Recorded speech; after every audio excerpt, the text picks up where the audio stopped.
Hello दोस्तों, आप सबका बहुत बहुत स्वागत है। तो दोस्तों, क्लास 12 की केमिस्ट्री में यूनिट 3 में न्यूमेरिकल की सीरीज में आज हमारा ये पार्ट 2 है। ठीक है, आज हम पार्ट 2 पढ़ेंगे और इसमें भी हम टोटल न्यूमेरिकल करेंगे यूनिट 3 विद्युत रसायन के ही। ठीक है, तो इससे पहले थोड़ी सी बात करते हैं दोस्तों। आप लोग का जो त्रैमासिक एग्जाम है, टर्मिनल एग्जाम है, ये आप लोग का लगभग आ गया है। ठीक है, किसी बोर्ड का आपका जो जैसे एमपी बोर्ड की अगर बात करें तो एमपी बोर्ड का 27 या 28 तारीख से स्टार्ट हो रहा है त्रैमासिक टर्मिनल। ठीक है, अगर अदर बोर्ड की बात करें तो किसी का अक्टूबर में, अक्टूबर फर्स्ट वीक सेकंड वीक में स्टार्ट हो जाएगा। मतलब आपका कहने का मतलब मेरा ये है कि जो आपका अगला वीक आ रहा है, अगले वीक से आपका जो त्रैमासिक पेपर है वो ऑल बोर्ड का लगभग स्टार्ट हो जाएगा। ठीक है, तो उस बोर्ड में आपकी प्रिपरेशन, त्रैमासिक का सिलेबस क्या, तो त्रैमासिक के लिए कोई ज्यादा सिलेबस नहीं है। आप 1 से 5 यूनिट है ना, 1 से 5 यूनिट कवर करेंगे। इसके बाद 1 से 5 यूनिट कवर करने के बाद आपका लगभग ना सिलेबस आपका कंप्लीट हो जाएगा। अगर गवर्नमेंट स्कूल है तो उसके लिए कुछ ऑर्गेनिक में से भी देता है ना। तो ऑर्गेनिक का बेसिकली आपका यूनिट है, जो आपका 11 यूनिट है उसमें से आ जाएगा। ठीक है, तो ऑर्गेनिक का एक पार्ट और 4-5 आपके जो आपकी फिजिकल केमिस्ट्री जो चल रही है इसके आते हैं। ठीक है, तो आप अपने एग्जाम को देखते हुए तैयारी कीजिए, है ना। बराबर आप कहाँ से कहाँ सर, अपनी तो थर्ड यूनिट चल रही है, कहाँ से तैयारी करें, बिल्कुल टेंशन मत लो मेरे भाई। पिछली वीडियो में मैंने पूरा सिलेबस कराया है, पूरी केमिस्ट्री आपको कराई है। आप चैनल की प्लेलिस्ट में जाओ और प्लेलिस्ट में आप यूनिट देखो। जैसे आपको थर्ड यूनिट नए सेशन में थर्ड यूनिट में चला रहा हूं और आज लगभग खत्म हो जाएगी।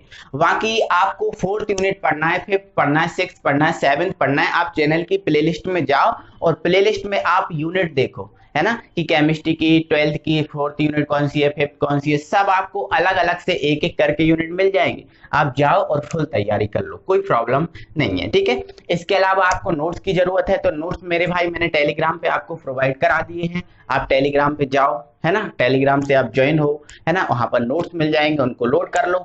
आपके पास नोट उपलब्ध है, इस टाइप से आप तैयारी करो, अच्छी मस्त तैयारी करो, है ना। और कोई भी फिर डाउट आ रहा है तो हमारे व्हाट्सएप नंबर पे आप हमें कॉल कर सकते हैं। ठीक है, या फिर हमें व्हाट्सएप से मैसेज कर से हमसे पूछ सकते हैं, है ना। चलो ओके, तो ये आपका हल्का सा डिस्कशन था मेरे भाई, जो अपना हो चुका है। अब आ जाते हैं हम न्यूमेरिकल पर। तो मेरे भाई ये हमारा आज का पहला न्यूमेरिकल है। ठीक है, और मैंने आज ना केवल कोलराज के नियम के अनुप्रयोग से संबंधित न्यूमेरिकल हमें करने हैं। कोलराज के नियम के अनुप्रयोग से संबंधित 4 अनुप्रयोग थे, है ना, तो उनसे ही संबंधित हमारे न्यूमेरिकल आएंगे। तो हमारा मेरे भाई पहला न्यूमेरिकल है और कह रहा है यदि सोडियम एसीटेट एसीटेट है ना, ये आपको दिया है ना, सोडियम एसीटेट ये दिया है आपको CH3COO NaHCl NaCl की अनंत तनुता पर, कौन सी तनुता पर, अनंत मतलब जल की मात्रा बहुत ज्यादा हो तब, है ना, अनंत तनुता पर मोलर चालकता, मोलर चालकता क्या होती है, लैम्डा एम, है ना। अनंत तनुता पर है तो ये लैम्डा एम इंफिनिटी हो जाएगी। अनंत तनुता पर मोलर चालकता है 225, 175 और 150, ये तो 3 है। तो ये तीनों ना, तीनों विद्युत अपघट की हैं, CH3COO Na की, HCl की और NaCl की। ठीक है, मतलब CH3COO के लिए लैम्डा एम इंफिनिटी का मान 225 है, HCl के लिए लैम्डा एम इंफिनिटी का मान 175 है और NaCl के लिए लैम्डा एम इंफिनिटी का मान 150 है। क्लियर हुआ, ठीक है, ये है ना। तब आपको एसिटिक अम्ल मतलब CH3COOH को अनंत तनुता पर मोलर चालकता ज्ञात कीजिए। मेरे भाई इस टाइप के आपको क्वेश्चंस को करने के लिए आपको प्रबल दुर्बल विद्युत अपघट की पहचान आनी चाहिए।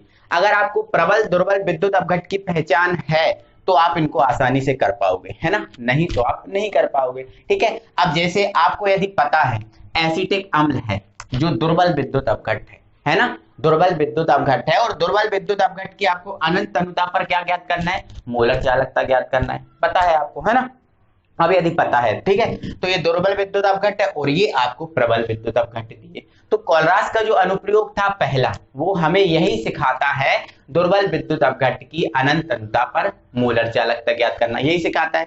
तो अब उसमें यदि आपको दुर्बल विद्युत अपघट की अनंत तनुता पर मोलर चालकता ज्ञात करना है तो आपको करना क्या होता है, तो जो आपको प्रबल विद्युत अपघट दिए होते हैं उनकी अनंत तनुता पर मोलर चालकताओं को जोड़ना है। कि देखो 3 दिए होंगे यहाँ पर, देखो जिस टाइप से 1 2 3 ये दिए हैं, इसी टाइप से आपको 3 प्रबल विद्युत अपघट डी होंगे कोई सी भी क्वेश्चन, ठीक है ना। तीन में से क्या करना है आपको, दो प्रबल विद्युत अपघट्ट हैं उनकी मोलर चालकताओं को जोड़ना है और तीसरे को उनका जो जोड़ है उसमें से घटा देना है। आपका जो दुर्बल विद्युत अपघट्ट है उसकी मोलर चालकता निकल जाएगी, सिंपल है, कोई दिक्कत नहीं है, ठीक है। अगर अनुप्रयोग पड़ा है तो ये आपको न्यूमेरिकल लगाने में कोई प्रॉब्लम नहीं होगी, ठीक है। ये दुर्बल है और ये तीन प्रबल दिए हैं, इनकी अनंत अनुता पर मोलर चालकताएं दी हैं, तो आपको दो को जोड़ना है, तीसरे को घटाना है, ठीक है। क्लियरली, चलो एक एक करके पहले मैं समझाता हूँ क्या क्या दिया है, ठीक है। तो सबसे पहले तो मेरे भाई हम लिख लेंगे यहाँ पर दिया है, ठीक है, दिया है ना। CH3 लैम्डा m इंफिनिटी किसके लिए, CH3COONA, ये देखो सबके लिए अनंत अनुता पर मोलर चालकता दी है, तो CH3CM के लिए कितना है 225, तो ये लिख लिया 225, ठीक है। अब HCl के लिए तो लैम्डा m इंफिनिटी, HCl के लिए कितना दिया है 175, तो ये लिख लिया 175, ठीक है। अब लैम्डा m इंफिनिटी किसके लिए, NaCl के लिए, NaCl के आपके लिए तीसरा है, यहाँ से तीसरा है क्रम में, तो ये भी तीसरा आपको देखना पड़ेगा 150, है ना। आपको लैम्डा m इंफिनिटी CH3COOH के लिए क्वेश्चन मार्क ज्ञात करना है, सिंपल है। कोई दो को जोड़ दो, मतलब ये आपके प्रबल विद्युत अपघट्ट हैं, इनको जोड़कर, है ना, इनके जोड़ में से इसको आप घटा दो, आंसर आ गया, आंसर आ गया। इन दोनों को जोड़ दो, दोनों को जोड़ने पर कितना आ रहा है 225 और 175 कितना हो गया 400, 400 में से 150 घटा दो, कितना आ गया 225। बेसिकली आंसर आपका यही आना है, दोनों को जोड़ना तीसरे को घटाना, आंसर यही आ रहा है ना, ठीक है। बट इसको थोड़ा सा हम अच्छे से करेंगे ताकि एग्जाम में हमें 2 3 4 नंबर में आए तो इतना से मिल तो जाए, ठीक है। तो आपको आगे इतना तो आप लिख लेना है। अब आगे आपको क्या करना है, लैम्डा m इंफिनिटी CH3COOH इसके लिए ज्ञात करना है, तो उन्हीं दो को जोड़ना है, तीसरे को घटाना है, तो इनकी अनंत अनुता पर मोलर चालकता को जोड़ दो, मतलब लैम्डा m इंफिनिटी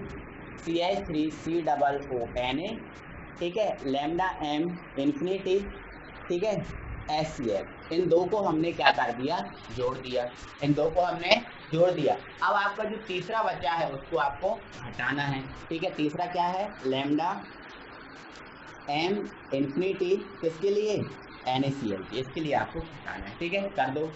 तो इसकी वैल्यू कितनी है 225, 225, इसकी वैल्यू कितनी है 175, 175, ठीक है। चलो जोड़ना है ना, इसको घटाना, कितनी वैल्यू है 1 से, NaCl के 150, तो ये आपका आ गया 400, 400 में से 175 को आप घटा दो, तो आपका लैम्डा m इंफिनिटी CH3COOH के लिए कितना आ जाएगा 250, 250, ये आपका करेक्ट आंसर होगा। और जो आपका मोलरता निकाली है आपने, तो मोलरता का आप मात्रक लिख देना ohm inverse centimetre square mole metre. तो इस टाइप से मेरे भाई, अगर इस टाइप का कोई आपका न्यूमेरिकल आया तो आपको पहले ना पहचान करनी है, आपको क्या करना है, पहले आपको पहचान करनी है कि आपका जो प्रबल विद्युत अपघट्ट क्या है, दुर्बल विद्युत अपघट्ट क्या है, क्वेश्चन में क्या दुर्बल विद्युत अपघट्ट की मोलर चालकता पूछे क्या क्या, ठीक है, इस टाइप से, है ना। और अनुप्रयोग का आपको आना बहुत जरूरी है, अगर अनुप्रयोग है आपको बहुत अच्छे से पता तो ये चीजें बिल्कुल ना के बराबर होंगी, कोई प्रॉब्लम नहीं होगी, क्लियर है। चलो आगे बढ़ते हैं अगले न्यूमेरिकल पर मेरे भाई। ये हमारा अगला न्यूमेरिकल है और यो कह रहा है आपका 18 डिग्री सेल्सियस ताप पर, है ना, n/50 का मतलब सिर्फ इतना है मेरे भाई कि जो आपका बिलियन है इसकी जो n है इसका मान 1/50 है, और n क्या है नॉर्मलता, और नॉर्मलता क्या है सांद्रता निकालने की विधि, क्लियर है। कहने का मतलब इसका है 18 डिग्री सेल्सियस ताप है, इस ताप पर, ठीक है, n/50 मतलब ये जो आपका n/50 है ये निश्चित सांद्रता है, क्या है निश्चित सांद्रता, ठीक है। मतलब इस पर एसिटिक अम्ल CH3COOH की मोलर चालकता 18.30, मतलब n/50 जो सांद्रता है इस पर जो एसिटिक अम्ल है इसकी मोलर चालकता आपको ये दे के रखी है, और ये n/50 जो दिया है ये सांद्रता है लेकिन निश्चित सांद्रता है, क्योंकि जो आपको दी होगी सांद्रता वह निश्चित ही होगी। तो ये सांद्रता दी है तो ये निश्चित सांद्रता है और निश्चित सांद्रता पर ये आपको मोलर चालकता देकर रखी है। आगे तब इसी ताप पर एसीटेट, इसी ताप पर क्या एसीटेट, एसीटेट क्या ये आपका CH3COOH है ना। कैसे टूटता है, कैसे टूटता है CH3COO माइनस और H प्लस इसमें टूटता है। ये आपका एसीटेट होता है, हाइड्रोजन आयन है ना। तो एसीटेट तथा हाइड्रोजन आयन की आयनिक चालकताएं, कौन सी चालकताएं, आयनिक चालकताएं। और ये जो आपको आयनिक चालकताएं दी हैं, ध्यान रखना ये दोनों आयनिक चालकताएं आपको अनंत तनुता पर दी हैं, है ना। अगर ना भी लिखा हो तो आप समझ जाना कि अनंत तनुता पर ही है ना। जैसे इसमें लिखिया नहीं लिखा है ना, बट मैंने समझा दिया, आपको समझना है। अब लिखा है तो भी और नहीं लिखा तो भी ये अनंत तनुता पर आयनिक चालकताएं है ना। और आयनिक चालकताएं कितनी दी है, मतलब 40.9, एसीटेट के लिए 40.9 और आपका जो हाइड्रोजन आयन है इसके लिए आपको 349.8 है ना। ये आयनिक चालकताएं हैं, ध्यान रखना, मोलर चालकता नहीं है, मतलब ये आयनिक है, धनायन की और ऋणायन की, ठीक है ना। चलो क्लियर है। तो आगे इसने पूछा है कि जो एसिटिक अम्ल है इसकी वियोजन की मात्रा ज्ञात करो। क्या, वियोजन की मात्रा। अब साहब वियोजन की मात्रा क्या होती है, तो बिल्कुल टेंशन वाली बात नहीं मेरे भाई, मैंने आपको समझा दिया है। वियोजन की मात्रा कोलराज के नियम का आपका ये दूसरा अनुप्रयोग है। और वियोजन की जो मात्रा है इसका सूत्र क्या होता है, अल्फा। वियोजन की मात्रा को अल्फा से व्यक्त करते हैं, इसका सूत्र क्या है, lambda mc upon lambda m infinity. Lambda mc क्या है, निश्चित सांद्रता पर मोलर चालकता, निश्चित सांद्रता पर मोलर चालकता। और निश्चित सांद्रता ये है और इस पर मोलर चालकता आपको ये दी है, मतलब लैम्डा mc की वैल्यू आपको ये दे के रखी है, ठीक है। बट लैम्डा m इन्फिनिटी अनंत तनुता पर मोलर चालकता, इसकी वैल्यू आपको नहीं दी है ना। इसकी वैल्यू आपको नहीं दी ना, तो आपको क्या करना है, आयनिक चालकताएं तो दी हैं, जब आयनिक चालकताओं को जोड़ देते हैं तो कोलराज के नियम अनुसार अनंत तनुता पर मोलर चालकता निकल जाती है। हमने कोलराज का नियम पढ़ा है, कोलराज का नियम केवल हमें यही सिखाता है अनंत तनुता पर मोलर चालकता निकालना, ठीक है। चलो कोई दिक्कत नहीं, हम समझ लेंगे, कर लेंगे बहुत अच्छे से, ठीक है। सबसे पहले लिखेंगे हम दिया है, तो लिख लेंगे दिया है, ठीक है। लैम्डा mc मतलब निश्चित सांद्रता पर मोलर चालकता 18.30। कोई दिक्कत, कोई दिक्कत नहीं, मात्रक वही रहेगा, ओम inverse centimetre square mole inverse, okay.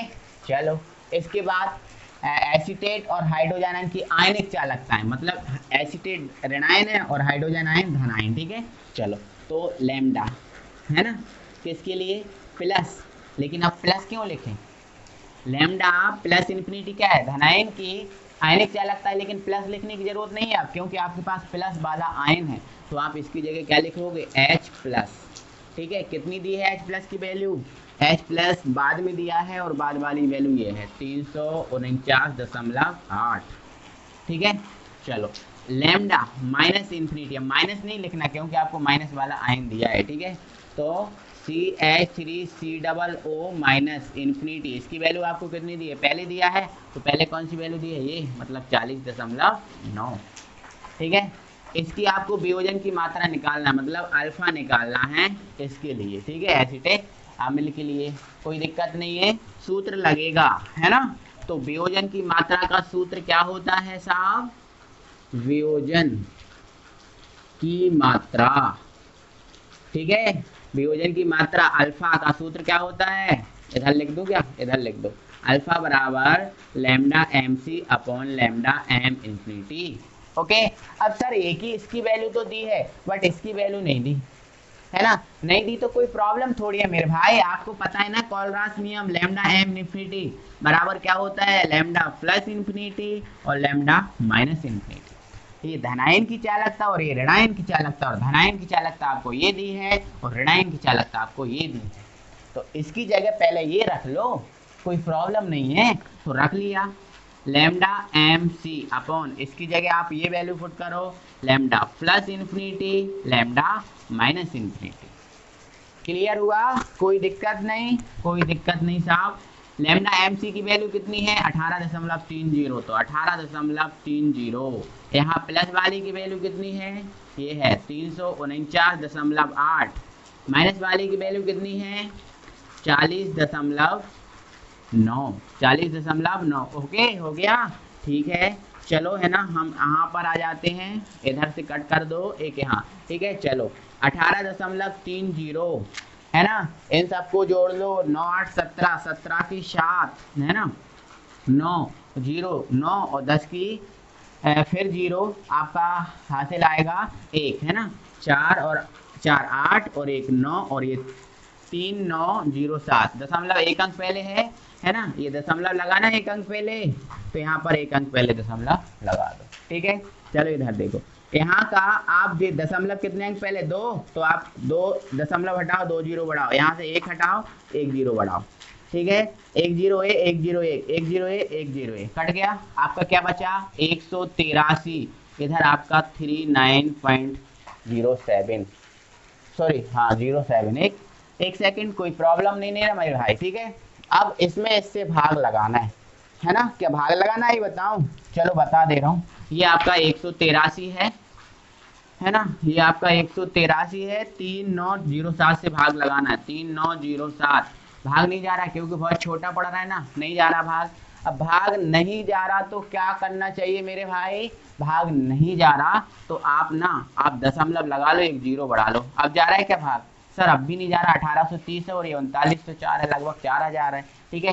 तो आप जीरो फिर से बढ़ा दो, तो यहाँ पर आप जीरो बढ़ा दो, कितने हो गए 18,300 और ये क्या है 3,900। तो अब लगभग 4 बार चला जाएगा। अब 4 बार में आप जो भी इधर आए उसको अपन से मतलब नहीं है, क्योंकि हमारा यहाँ पॉइंट मिल गया है ना। मतलब आंसर आपका कितना आ गया 0.04, जो आपकी किसकी वैल्यू होगी, अल्फा की वैल्यू होगी, मतलब अल्फा बराबर 0.04 आ गया है, और यही हमारा करेक्ट आंसर होगा, ठीक है। और अल्फा का कोई मात्रक नहीं होगा मेरे भाई, क्योंकि अल्फा एक अनुपात है ना, ठीक है। तो इसका कोई मात्रक नहीं होगा। आई होप कि ये चीज समझ में आ गई होगी आपको मस्त तरीके से। चलो है ना, अगले न्यूमेरिकल पे पहुंचते हैं मेरे भाई। इसी पे हम थोड़ा सा डिस्कशन और करेंगे। अब देखो, इसने तो केवल वियोजन की मात्रा का हमसे इस क्वेश्चन में पूछा था। अब यदि हमें क्वेश्चन थोड़ा सा चेंज हो जाए और वो बोल दे कि वियोजन स्थिरांक भी ज्ञात करो, मतलब वियोजन की मात्रा ज्ञात करो ही साथ में आपको वियोजन स्थिरांक भी ज्ञात करने को यदि बोलता है ना, तो आपको कुछ नहीं करना, आपको वियोजन स्थिरांक का फॉर्मूला बताया गया है, कोलराज के नियम के अनुप्रयोग में आपको वियोजन स्थिरांक बताया गया, ठीक है। वियोजन स्थिरांक क्या होता है मेरे भाई, के अल्फा होता है, बराबर होता है C alpha square upon 1 minus alpha, ये होता है ना फॉर्मूला। तो अल्फा की वैल्यू आप निकाल चुके हो 0.04, तो यहाँ पर 0.04 अल्फा की वैल्यू रख दोगे। सी क्या है, सांद्रता, और सांद्रता की है आपको 1/50, n/50 का मतलब n का मान 1/50 दिया, ठीक है। तो यहाँ से आपको इसका 1/50 मान रखना है। अल्फा का मान कितना है 0.04, तो 0.04 स्क्वायर है तो ए स्क्वायर 1 माइनस 0.04, इसको आप सॉल्व आउट करोगे आपका आंसर आ जाएगा, ठीक है। तो ये सांद्रता हो। अब ये मेरे भाई समझ गए, ये आपकी वियोजन स्थिरांक की वैल्यू निकल जाएगी। तो इस टाइप से आप पढ़ा लेना, न्यूमेरिकल आ सके, अगर ऐसा आ जाए तो कभी आप लोग कर सको, ठीक है। अब ये सांद्रता कुछ ऐसा नहीं दिया है मेरे भाई, है ना, इस टाइप से आपको सांद्रता नहीं दी है, तो 0.025 या कुछ भी करके आपको दे सकता है, ठीक है। यहाँ पर लिखा होगा मोल, है ना। अगर मोल में है, मतलब आपको अगर लगा मोल में है, मोलरता में है या नॉर्मलता में है, तो समझ लेना कि वो सांद्रता है, ठीक है। तो इस टाइप से इसको आप कंप्लीट कर सकते हो, हर प्रकार से कैसा भी न्यूमेरिकल आ जाए, ठीक है। अब मेरे भाई हम अगले न्यूमेरिकल पर पहुंच रहे हैं। न्यूमेरिकल है, ठीक है, और ये हमारा कह रहा है न्यूमेरिकल सिल्वर क्लोराइड क्या होता है मेरे भाई, AgCl होता है। क्या होता है, AgCl, ठीक है। और AgCl का आयनन कैसे होता है, Ag प्लस में और Cl माइनस में, ठीक है। तो सिल्वर क्लोराइड का एक संतृप्त विलयन बनाया है, ठीक है। और उस संतृप्त विलयन की जो विशिष्ट चालकता है 18 डिग्री सेल्सियस तापमान, किस पर, 18 डिग्री पर, है ना। ये जो विशिष्ट चालकता है आपको ये दे के रखिए 1.24 × 10⁻⁻⁶। अब विशिष्ट चालकता क्या होती है, तो विशिष्ट चालकता मेरे भाई होती है K, मतलब आपको K का मान ये दिया है, ठीक है। चलो आगे, यदि Ag प्लस और Cl माइनस, ये आयन है ना, कि इनकी अनंत तनुता पर कौन सी चालकता है, आयनिक चालकता है, मतलब लैम्डा वाली, लैम्डा प्लस लैम्डा माइनस वाले, है ना। या आपको 53.8 और 65.5 दी हो तो सिल्वर क्लोराइड की आपको विलेयता ज्ञात करना है। विलेयता मतलब एस, जो आपको कोलरास का तीसरा अनुप्रयोग सिखाता है। ठीक है, आपने पढ़ा है, अच्छे से समझा है, मैंने तो आपको समझाया है, बस आपकी गलती कि आपने नहीं पढ़ा, है ना। बार बार बोल रहा हूँ, आपको चैनल की प्लेलिस्ट में वीडियोस मिल जाती हैं। आपको अगर डायरेक्ट नोटिफिकेशन से कोई वीडियो नहीं मिल पा रही है तो आप चैनल की प्लेलिस्ट में जाओ और वहां देखो कंटिन्यू। आप ही का फायदा है, मेरा कुछ नहीं। मैं मेहनत कर रहा हूँ तो सिर्फ आपके लिए मेहनत कर रहा हूँ, है ना। तो आप भी अपनी कंटिन्यू पढ़ाई करें। ठीक है, चलो, तो एस ज्ञात करना है ना। तो आपको इसमें क्या दिया है, के, है ना। आप लिख लेंगे, यहाँ पर दिया है के बराबर आपको कितना दिया है, 1.24 इंटू 10⁻⁻6। ओके, चलो, है ना। अब आयनिक चालकता है, मतलब प्लस के लिए और माइनस के लिए। ठीक है, तो लैम्डा Ag प्लस की आयनिक चालकता कितनी दी है, पहले ये दी है तो आपकी 53, ठीक है, 53.8, है ना। लैम्डा Cl माइनस इन्फिनिटी की वैल्यू कितनी दी है, 65.5, यही दी है ना, कोई प्रॉब्लम नहीं है। ठीक है, अब विलेयता एस जो आपका है विलेयता, इसका सूत्र लगा दो, विलेयता एस। ठीक है, इस एस का फॉर्मूला क्या होता है मेरे भाई, K into 1000 upon lambda M infinity, है ना। अब आपको लैम्डा एम इन्फिनिटी नहीं दिया तो लैम्डा एम इन्फिनिटी को आप कोलरास नियम से चेंज कर दो। ठीक है, तो एस बराबर के इंटू 1000, लैम्डा एम की जगह लैम्डा प्लस इन्फिनिटी और लैम्डा माइनस इन्फिनिटी, कोलरास नियम होता है ना मेरे भाई। ठीक है, क्या होता है, लैम्डा एम इन्फिनिटी, है ना, यही होता है ना। तो ये आप लगा दो, कोई प्रॉब्लम नहीं है। ठीक है, तो यहाँ पर हमने लगा दिया, के की वैल्यू आप ये रख दिया। ठीक है, के की वैल्यू कितनी है, ये है ना, 1.24 इंटू 10⁻⁻6। ठीक है, और ये आपका 1000 है, 1000 है तो 10 की पावर 3 लिख दो, कोई बुराई तो नहीं है, चलो कोई दिक्कत नहीं। ठीक है, लैम्डा प्लस मतलब प्लस वाले की वैल्यू आपको ये दी है 53.8, है ना। माइनस वाले की वैल्यू आपको ये दी है 65.5, है ना। ये आपकी 6, ये आपका 3, 6 में से 3 घटा दो, ये माइनस का है प्लस का है। ठीक है, तो क्या बच जाएगा, 1.24 इंटू 10 की पावर -3, क्योंकि 3 घट जाएगा 6 में से, और इधर कितना बचेगा। ठीक है, इनको जोड़ लो, 8 5 13, 13 की 3, ठीक है, सॉरी, हाँ 8 5 13, 13 की 3 हासिल आई 1, है ना, 5 और 3 8 और 1 आपका 9, है ना, और 6 5 11, है ना। दशमलव 1 अंक पहले है तो आप 1 अंक पहले इधर लगा दो। ठीक है, कोई दिक्कत, चलो इधर के आप 2 जीरो हटा दो, यहाँ पर आप 100 लिख दो, यहाँ का 1 जीरो हटा दो, आप क्या बचा ये। ओके, 1 जीरो से 1 जीरो आप काट भी दो, कोई प्रॉब्लम नहीं है। ठीक है, चलो अब हमारे पास क्या यहाँ दिख रहा है, एक सेकंड, थोड़ा सा मैं कैमरा को इधर उधर करता हूँ, हाँ अब आपको दिख जाएगा। ठीक है, चलो ओके मेरे भाई, चलो, है ना। तो यहाँ पर आपका क्या बचा, ये 10, है ना।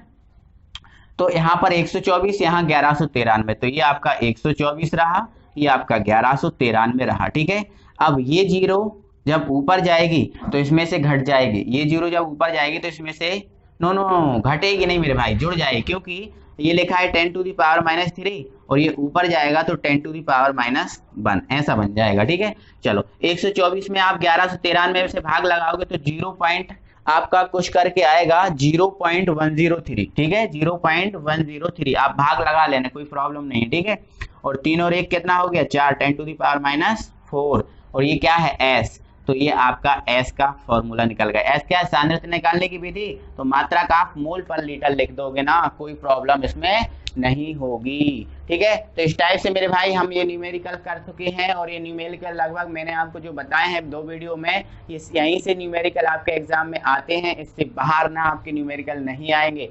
आप इतने न्यूमेरिकल अच्छे से कंप्लीट कर लेते हो तो आपको न्यूमेरिकल करने में कहीं से कहीं प्रॉब्लम नहीं होगी, और एग्जाम में आपका न्यूमेरिकल नहीं छूटेगा, आई होप, है ना। तो मिलते हैं दोस्तों अगली वीडियो में। और दोस्तों इसके अलावा हम इस यूनिट में अब आगे नहीं पढ़ेंगे, क्योंकि जो हमें सेल, हमने शुष्क सेल पढ़ लिया, नाइनाइट समीकरण पढ़ लिया, लगभग हमने सभी सेल पढ़ लिया। अब इसके बाद जो बैटरी बची है, और बैटरी को हमारे सिलेबस में से कट कर दिया गया इस बार, है ना। तो नहीं पढ़ना। अगर फिर भी आपको पढ़ना है तो आप हमारी थर्ड यूनिट की पिछले साल की वीडियो देखिए, उसमें आपको दिया है तो आप पढ़ सकते हैं ना। बाकी इस साल आपको नहीं पढ़ना है, कट है सिलेबस में से, 15% के तौर पे उसको हटा दिया गया। ठीक है, तो अगली आपकी वीडियो होगी अगली यूनिट के साथ, अगली यूनिट स्टार्ट करेंगे। Okay, thank you.